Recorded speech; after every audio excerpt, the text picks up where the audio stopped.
Алашорда зиялылары да егемендік алуға әрекет жасады. Күштеп басумен қаншама ардақтыларымыздың қаны төгілді. Бірақ халықтың рухы мен ділі сынбады. Тәуелсіздік жолындағы күрестер жалғаса берді.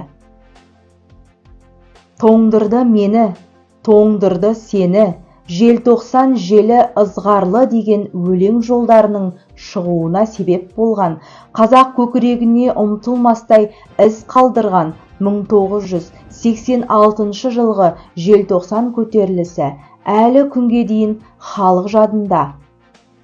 Кеңес одағының солақай саясатына ашынған, сол заманның көкірегі ояу, намысты жастары алаңға жиналып, ұлтымыздың тілін, дәстүрін, дінін қайтарып, құрметпен қарауды талап етті.